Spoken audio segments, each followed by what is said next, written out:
Chapter 1. A Curious Boy. Charles Spurgeon was born on June 19th, 1834, in Kelvedon, a village in the district of Essex, England, the first of John and Eliza's 17 children. At that time, John worked for a coal and shipping company and had the goal of becoming a preacher. When Charles was 10 months old, the family moved to Colchester, about 10 miles northeast of Kelvedon. About 8 months later, just before their second child was born, John and Eliza thought it best to send Charles to live with his grandparents, James and Sarah, in nearby Stambourne. James Spurgeon was the minister of a local church. James and Sarah were happy to have Charles in their home. So was their 17-year-old daughter Anne, who made the little boy the focus of her attention, caring for him as she would her own child. Throughout his life, Charles had happy memories of that time. Some of these memories included a large garden and a rocking horse, the only horse he ever enjoyed riding. As soon as he could read, he spent a lot of time in his grandfather's library, exploring books like John Bunyan's Pilgrim's Progress. Charles returned to his parents when he was 5. He was happy, but he knew he would miss his grandparents, especially his grandfather, who had become a close friend.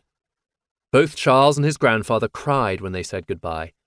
Then James said, "Now, child, tonight, when the moon shines at Colchester and you look at it, don't forget that it is the same moon your grandfather will be looking at from Stambourne." For years, Charles loved to look at the moon, thinking that his and his grandfather's eyes met there. Charles also knew that he could visit his grandparents every summer and looked forward to those times. Once, when he was about 7, he heard his grandfather speak with concern about a man from his church who spent a lot of time drinking beer at the local tavern. Charles didn't want to see his grandfather sad and decided to do something about this situation. The next day, he walked to the tavern, stood in front of the man, and pointed his finger at him, asking what he was doing there. "I'm ashamed of you," he said.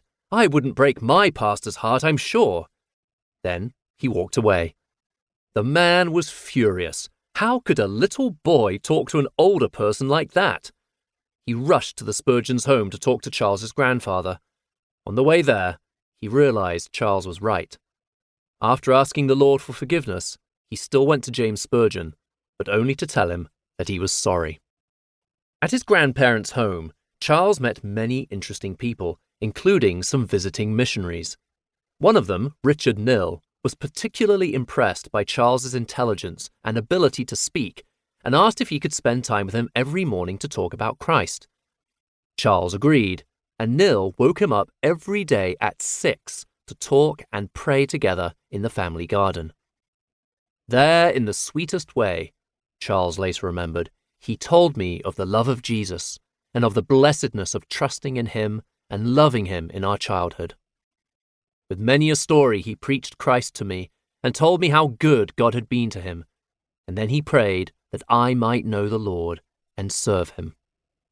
Nill spent time with Charles for 3 days, listening to him and answering his questions. On the last day of his visit, during daily family prayer, he took Charles on his knee and announced, "This child will one day preach the gospel, and he will preach it to great multitudes." Nill was specific in his prediction. He believed that Charles would one day preach at a large church in London, Surrey Chapel. He gave Charles a 6pence, about 30 British pounds or $40 US today, on condition that he learn William Cowper's hymn, "God Moves in a Mysterious Way." He then made Charles promise that he would sing this hymn with the Christians at Surrey Chapel when he preached there. Sure enough, Spurgeon went on to preach to thousands of people. He also preached at Surrey Chapel and sang Cowper's hymn there. Charles continued to do well in his studies.